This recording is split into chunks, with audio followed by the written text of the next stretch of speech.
नमस्कार दोस्तों, स्वागत है आपका मेरे चैनल कॉमिक्स लाइफ पे। शुरू करते हैं मनोज कॉमिक्स की एक और मज़ेदार कॉमिक्स, नागलोक की शहजादी। नागलोक की शहजादी, लेखक बिमल चटर्जी, चित्रांकन त्रिशूल कॉमिको आर्ट। पिछले अंक काला गुलाब में हमने देखा कि विराटनगर के राजा केशव दत्त के 4 पुत्र थे, लेकिन चौथे पुत्र चारुदत्त के कारण उसकी आंखें जाती रही। राजा ने उसे मनहूस समझकर देश निकाला दे दिया। रानी रूपमती व अन्यों ने राजा को समझाया बुझाया, परंतु जब राजा अपनी आज्ञा वापस लेने के लिए तैयार नहीं हुआ तो अपने बेटे के साथ रानी रूपमती ने भी महल छोड़ दिया। दोनों माँ बेटे को एक बियाबान जंगल में छोड़ दिया गया। वहां रानी की मुलाकात चंदनगढ़ के राजा कामसेन के साथ हुई। राजा कामसेन ने रानी रूपमती को अपनी बहन बना लिया, अतः चारुदत्त और रानी रूपमती उसके महल में रहने लगे। समय बीतने के साथ साथ चारुदत्त जवान हुआ। उसकी बहादुरी, बुद्धिमत्ता, योग्यता व मृदु स्वभाव को देखकर एक दिन राजा कामसेन ने अपना राजपाट उसे सौंप दिया और चारुदत्त बड़ी कुशलता के साथ शासन चलाने लगा। एक दिन उसे एक नायाब घोड़ा पाने की इच्छा हुई और वह घोड़े की खोज करता हुआ जंगल में एक पहुंचे हुए महात्मा के पास जा पहुंचा। किस्मत और महात्मा जी की कृपा से उसे इंद्र देवता का घोड़ा प्राप्त हो गया। वह उसे साधु के कहे अनुसार गधे के रूप में परिवर्तित कर महल में ले आया तथा उसकी खूब देखभाल करने लगा। इधर राजा केशव दत्त अपनी आंखें चली जाने से बहुत दुखी था। काफी इलाज कराने के बावजूद भी उसकी आंखें ठीक नहीं हो पाई थी। एक दिन एक सन्यासी की चर्चा सुनकर राजा अपने पुत्रों और महामंत्री के साथ उस सन्यासी के पास जा पहुंचा। सन्यासी ने राजा की आंखों की जांच करने के पश्चात उनके ठीक होने का इलाज काला गुलाब बताया, जिसे सुनकर सभी चौंक पड़े। अब आगे। यदि किसी तरह आप लोग काला गुलाब ला सकें तो उसके अर्क से महाराज की आंखें ठीक हो सकती हैं। काला गुलाब हम लाएंगे सन्यासी जी, लेकिन यह फूल हमें मिलेगा कहाँ? क्या आप यह बताने की कृपा करेंगे? आपको यह फूल 11 पर्वत पार नागलोक की शहजादी के बाग में मिलेगा, लेकिन उसको प्राप्त करना बहुत कठिन है, क्योंकि शहजादी के बाग की रक्षा 20 सिंह करते हैं और उनकी नज़रों में धूल झोंक कर कोई भी बाग के भीतर नहीं घुस सकता। फिर शहजादी स्वयं भी सुबह शाम उस पर नजर रखती है तथा उसकी हिफाजत करती है। आप चिंता न करें सन्यासी जी, हम काले गुलाब का फूल नागलोक से अवश्य लाएंगे, चाहे इसके लिए हमें नागलोक को ही क्यों न विजय करना पड़े। बिल्कुल, यदि आप लोगों के हौसले इतने बुलंद हैं तो मेरी शुभकामनाएं भी आपके साथ हैं। आप लोग जल्द से जल्द उस काले गुलाब को ले आइए। फिर राजा अपने पुत्रों और महामंत्री के साथ महल की ओर वापस लौट पड़ा। मेरे बच्चों, क्या तुम लोग इतनी दूर जाकर और एक भयानक खतरा उठाकर वह काला गुलाब का फूल ला पाओगे? बेशक लाएंगे पिताजी। सन्यासी जी ने तो केवल 11 पर्वत कहे हैं। यदि आपकी आंखों की ज्योति वापस लाने के लिए हमें 100 पर्वत भी पार करने पड़ते तो हम उन्हें पार करते। और फिर पिताजी, आपकी आंखें ठीक करने के लिए तो हम मौत से भी टकरा सकते हैं। आपकी खुशी के लिए तो हम अपने प्राण तक दे सकते हैं पिताजी। आहा, आज मेरे जलते कलेजे में ठंडक पड़ गई।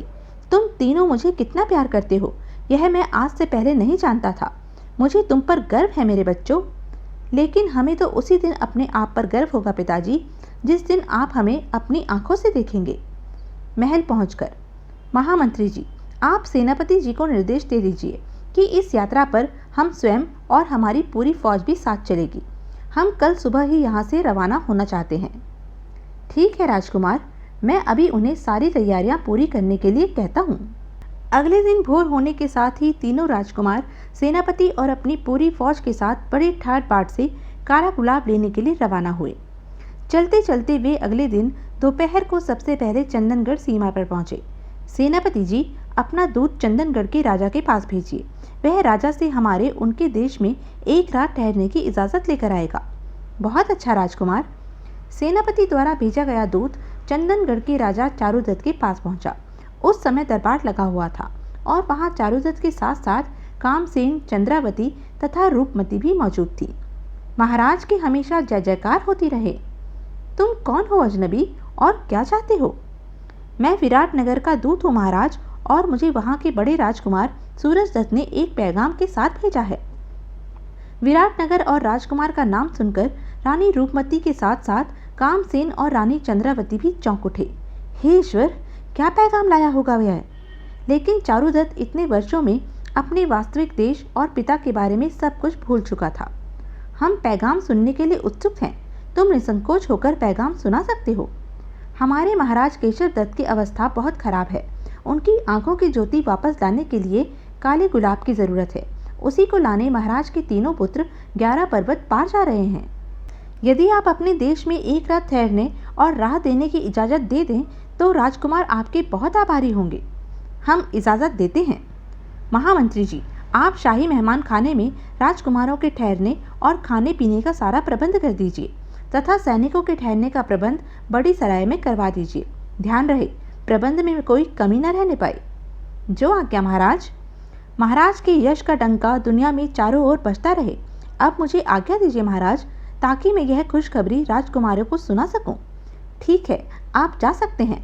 और हाँ, अपने राजकुमारों से कह दीजिए कि उनका स्वागत हम स्वयं करेंगे। वे राजमहल होकर ही जाएं। यह तो और भी खुशी की बात होगी महाराज। अच्छा, अब मैं चलता हूँ। दूत ने जब राजकुमारों को यह खुशखबरी दी तो उनके चेहरे प्रसन्नता से खिल उठे। फौज को कूच करने का आदेश दीजिए सेनापति जी। अब हम चंदनगढ़ के ही लुभावने माहौल में आनंद और आराम करेंगे। जो हुक्म राजकुमार। और राजकुमारों के नेतृत्व में पूरी फौज चंदनगढ़ में प्रवेश कर गई। जब राजकुमारों का काफिला राजमहल के सामने पहुंचा तो चारुदत्त ने उनका बड़ी गर्मजोशी से स्वागत किया तथा उनके गले मिला। अपने चारों बेटों का यह सुखद मिलन देखकर रानी रूपमती की आंखों से आंसू बरसने लगे। अपने चारों बेटों को एक साथ देखकर भी तुम रो रही हो बहन? हाँ भैया, रो रही हूँ, लेकिन यह मैं खुद भी नहीं जानती कि ये आंसू खुशी के हैं या गम के। मेरे वर्षों से बिछुड़े तीनों बेटे मेरे सामने हैं, लेकिन मैं अभागी माँ उन्हें बेटा कहकर भी नहीं बुला सकती। डरती हूँ कि कहीं महाराज ने उन्हें मेरे बारे में अनाप शनाप बताकर मेरे प्रति उनके मन में नफरत न पैदा कर दी हो और कहीं वे मुझे पहचान कर मेरा अपमान न कर बैठे। दूसरी तरफ न केवल चारू बल्कि मेरे तीनों बड़े लड़के भी यह नहीं जानते कि वे एक दूसरे के सगे भाई हैं। फिर भी वे बड़े प्रेम से एक दूसरे से गले मिल रहे हैं। अब तुम ही बताओ भैया, यह विचित्र दृश्य देखकर मैं खुशी के मारे रोऊं या गम के? रानी रूपमती की दर्द भरी बातें सुनकर कामसेन और चंद्रावती का दिल भर आया। धीरज रखो बहन, एक दिन सब ठीक हो जाएगा। ईश्वर के घर देर है, अंधेर नहीं। हाँ बहन, ईश्वर पर भरोसा रखो, एक दिन वह तुम्हारी जरूर सुनेगा।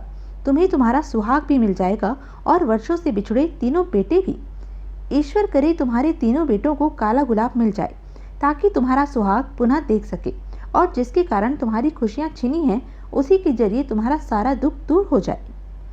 और जब उन्होंने फौजी काफिला राजमहल से आगे बढ़ते देखा तो वे भी वहां से हट गए, क्योंकि चारू काफिलों को जाते देखता हुआ अपने भाइयों के विषय में ही सोच रहा था। कितने अच्छे और कितने सुंदर हैं तीनों राजकुमार। पता नहीं उनसे गले मिलकर मुझे ऐसा क्यों लग रहा था जैसे वे मेरे ही सगे भाई हों। लेकिन उस रात रानी रूपमती को नींद नहीं आई। तरह तरह के बुरे विचार उसके दिमाग में घूमते रहे।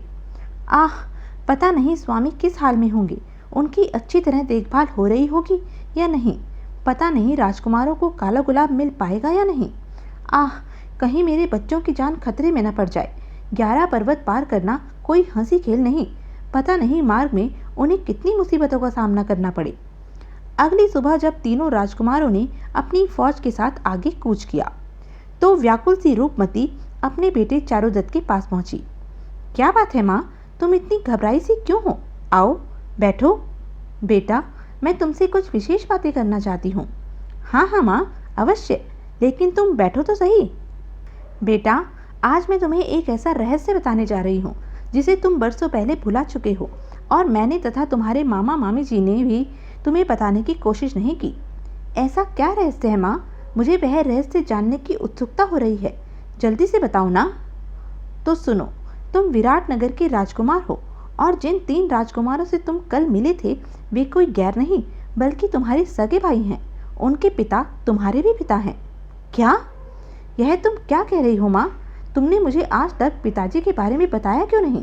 जबकि पता नहीं मैंने कितनी बार तुमसे पिताजी के बारे में पूछा, लेकिन हर बार तुमने अपनी कसम देकर मुझे चुप करा दिया। ऐसा मैंने तुमसे एक मजबूरी के कारण किया था। सच यही है जो मैंने तुम्हें अभी बताया है। तुमने इतने वर्षों तक मुझसे यह सच क्यों छिपाए रखा माँ? आखिर तुम्हारी ऐसी कौन सी मजबूरी थी? तो सुनो बेटा, मैं तुम्हें शुरू से बताती हूँ। फिर रानी रूपमती ने वर्षों पहले की सारी कहानी चारुदत्त को सुना दी। सारी कहानी सुनकर चारुदत्त को भी सारी बातें याद हो आई। तुमने मेरी खातिर इतनी बड़ी कुर्बानी दी माँ, तुम महान हो माँ। आज तुम्हारे प्रति मेरे मन में श्रद्धा और भी बढ़ गई है। लेकिन तुम्हारे साथ पिताजी ने जो सलूक किया था, उसके लिए मैं उन्हें कभी माफ़ नहीं करूँगा। ऐसा मत कहो बेटा, भी तुम्हारे पिता और मेरे सुहाग हैं। तुम्हारे दिल में अब भी उस अन्यायी व्यक्ति के लिए जगह है, यह जानकर मुझे आश्चर्य हो रहा है माँ। एक नारी के दिल में एक पति का क्या स्थान होता है, यह तुम क्या समझोगे बेटा? खैर, जाने दो। मैं इस समय तुमसे एक प्रार्थना करने आई थी बेटा। यह तुम क्या कह रही हो माँ? प्रार्थना नहीं, हुक्म करो। तुम्हारे एक आदेश पर तुम्हारा यह बेटा अपने हाथों से अपनी गर्दन काटकर तुम्हारे चरणों में रख सकता है। तो सुनो बेटा, मैं चाहती हूँ कि तुम काला गुलाब प्राप्त करने में अपने भाइयों की मदद करो, ताकि तुम्हारे पिता की आंखों की रोशनी वापस लौट सके। नहीं माँ, मैं ऐसा हरगिज़ नहीं कर सकता। जिन आंखों ने मेरी माँ का लिहाज नहीं किया, जिन आंखों ने अपने बेटे को मनहूस समझा, उनका बंद रहना ही अच्छा है। मैं इस मामले में अपने भाइयों की कोई मदद नहीं करूँगा। तुम कोई और आदेश करो। तो यह थी अब तक की कहानी। आगे की कहानी जानने के लिए बने रहें मेरे साथ। और हाँ, मेरे चैनल को लाइक, शेयर और सब्सक्राइब करना ना भूलें। धन्यवाद।